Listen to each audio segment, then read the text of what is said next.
大家好，我是廖叔。前2天我们做的那个仙草冻，冰箱里面还剩下很多，所以今天打算做一个四川手工冰粉，跟它搭配着吃。首先准备50克冰粉纸，这种网上就能买到，像这样子，然后加入到一个纱布中，盆中倒入1500毫升凉白开，然后把冰粉纸放入水中浸泡5分钟，等下更好出胶。接下来准备250毫升凉白开，然后加5克食品级的石灰粉，搅拌均匀。朋友们，这个石灰一定要用食品级的，可千万不是那种盖房子那种石灰啊。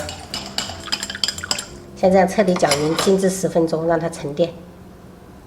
接着我们就可以来搓冰粉了，就双手不停的这样揉搓。朋友们，做这个手工冰粉一定要用手搓的，就提前要把手洗干净，这样子。如果介意的话，也可以戴个手套。哎，渐渐的就出来了，颜色就会变得有点黄，这个水。这个时候我们搓了5分钟，明显感觉捏不出这种胶质了，干干了就可以了。朋友们看一下，我们的石灰水已经沉淀好了。我们倒的时候只取上面的清水部分，这个石灰不要。然后倒入冰粉中，边倒边搅拌。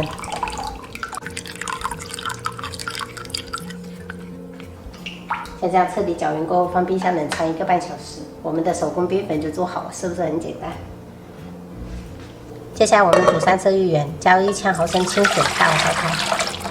水沸腾过后，下入200克芋圆煮，像这样芋圆煮至全部飘起，再煮个2分钟。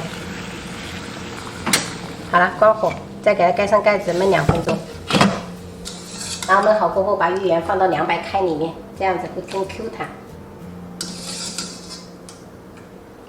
锅中倒入70克红糖，70毫升清水，然后把这个红糖煮至熬化。朋友们选这个红糖的话，最好是选这种黑色的纯正红糖。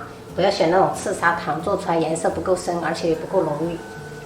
朋友们全程就是小火煮，这个红糖熬化过后再煮个2分钟，让它变得更粘稠。最后煮至这种全部冒密集的小泡就可以了。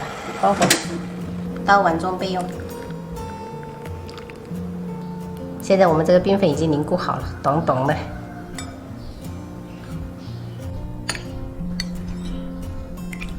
然后我们加入西瓜丁儿。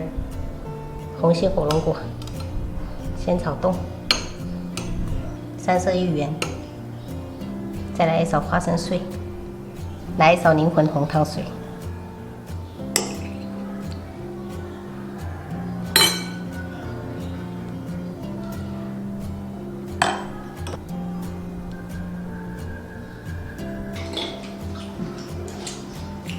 夏天来一碗这个，我就这么东西。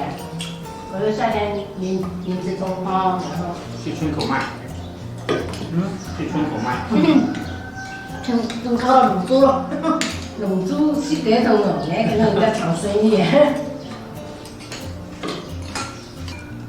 丁丁吗？丁丁啊。鲜果冻，可可啊。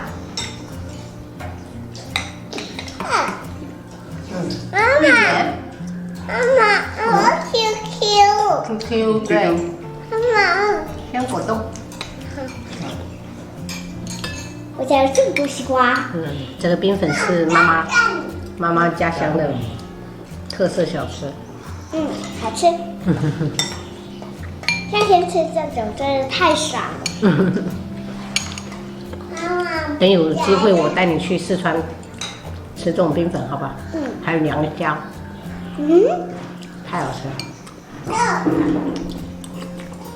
四川还有娘家？对。